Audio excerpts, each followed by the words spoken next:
welcome back to Monkey March. Today we will be discussing the death of Caesar and the future of the... Oh, shut up, nerd! Today we talk about basketball.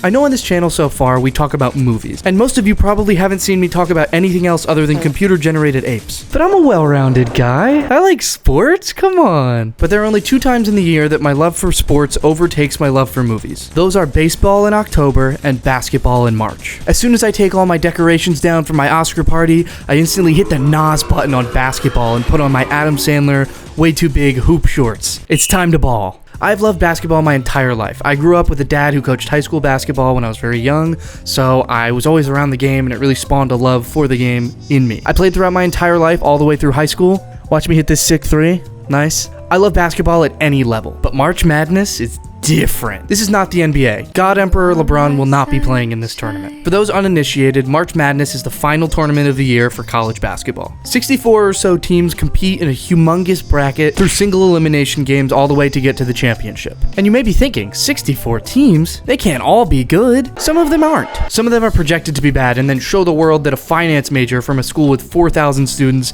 and 8,000 acres of land to be farmed for truffles can change everything. You know how a tournament works, you lose a game, you're out. For many of these players, this could be the last time they ever put a jersey on and play at any competitive level ever again. Not all of these guys are going to the NBA. A very small percentage actually, but we'll talk about that a little bit later. Can you explain this in terms of Fortnite?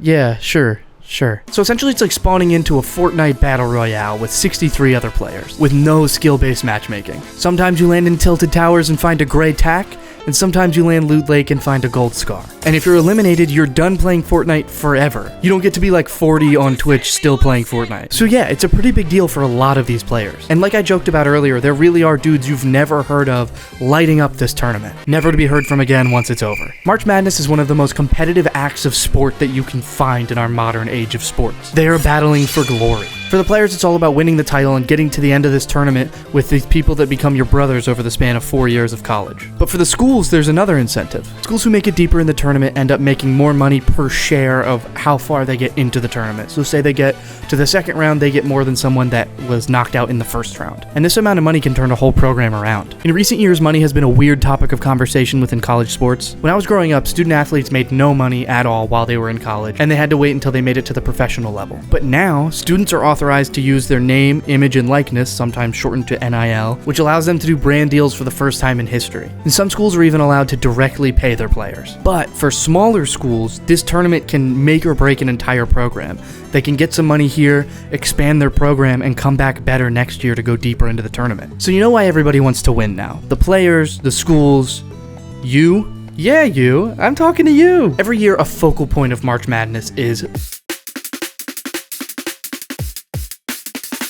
The bracket is the entire tournament laid out on paper with where the teams are seated and their path to the championship. But Billy, why does this apply to me? What am I going to do with this information? Because you do it. Every year, millions of brackets are submitted to companies like ESPN and Yahoo in attempts to perfectly predict the outcome of every game in the tournament. These companies offer ginormous payouts for anyone who can complete a perfect bracket. And as of recording this video, no one has ever done it. It's that hard. Pretty insane, right? Me and my friends made a group and I am definitely going to win. I'm definitely not going to lose to a friend who knows nothing about basketball. But this doesn't mean that I have a perfect bracket. This just means that I get the most amount of points based on who wins in my bracket compared to others. Yada, yada, yada, whatever. It's a point system. You get it. Now, you may be asking yourself, how does anyone statistically understand who will win a game better than others if you haven't watched every single game of the season? It's got to just be dumb luck, right? Right?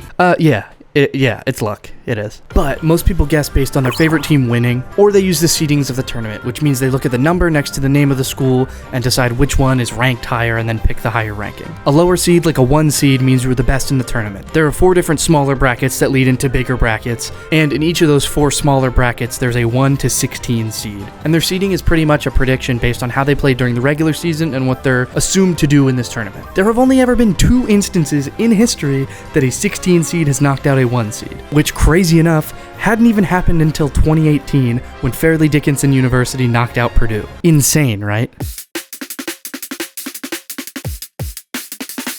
March Madness started in 1939 and only had 8 teams. In that tournament, Oregon won, which, funny enough, you can watch them play again this year. They're in the tournament again. In 1951, they doubled to 16 teams, and doubled again in 1975 to 32 teams. And then in 1985, we got the incarnation of the tournament that we know today with 64 teams. Another aspect of this tournament is the flip side of the coin, that is that finance major I mentioned earlier. Almost every year, NBA caliber players are playing in this tournament, ultimately to be drafted a few months later into the NBA. Players like Andrew Wiggins, Carmelo Anthony, and Anthony Davis, just to name a few. Long ago, players used to be able to just skip college and go straight to the NBA from high school. That's how players like LeBron James and Kobe Bryant got to the league. But in 2006, everything changed. Players had to play at least 1 year of college ball before they went to the professional level. This led to us being able to see a lot of players play in the NCAA tournament before they made it big and went to the NBA. Even players who weren't projected to make the NBA before the tournament can change that during March. Jimmer Fredette was a player who was not getting a lot of draft buzz before the tournament, but then absolutely lit it up during his team's run. Sadly, he ultimately had a pretty lackluster NBA career, but that guy getting to the NBA spurred many a white boy dream. The tournament is not only influential at the college level, but at the professional level as well, allowing for players to show what they got on their way out the door of college basketball.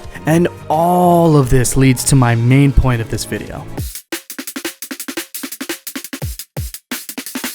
March Madness is like watching a movie where every single part of the movie matters. Every game, every second matters. Some of these players are just adding to accolades before they make it to the professional level. Some of these players are trying to prove to themselves that they can make it to that level. And some players know that they will never put on another jersey and play basketball at a competitive level if they lose. It is all-out hustle. Every loose ball, every jump ball, every possession, every shot, every rebound, every assist, it all matters. Every single player is trying to prove themselves, whether it be to the team, the NBA scouts, or even just themselves. I'm a Villanova fan, and I have been since I was very, very young. No, I didn't go to school there. I got waitlisted because I was too poor to pay the tuition. Community college, yeah! But they have always been my team. In 2016, I watched that Wildcats team make an incredible run all the way through the tournament to the national championship. They were up against the absolute favorite of the tournament and a team that had been a dynasty for a long time, University of North Carolina. As great of a run that I know Villanova had, I also knew this was a David and Goliath situation. They battled it out the entire game, every possession, every basket. The score was incredibly close,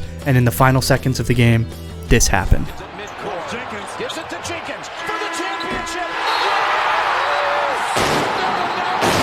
Chills, right? This is college basketball in March. It's Chris Jenkins, a senior who most casual fans had really never heard of until that moment in the season, sinking the game-winning three, knocking off the absolute favored team, and winning the entire championship. This is the fire that March Madness is all about. It's about striving to win at any cost, about knowing that this is your last chance to play this sport at a competitive level and giving it everything you got. And it's cinema, baby. Thank you all for watching. I hope you have a great day.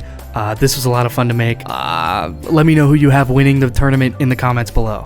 And also, we'll get back to Planet of the Apes soon. I just wanted to take a little detour and make this video. So, have a great day. See ya. Oh, like and subscribe if you liked the video. Cool. Who are these people?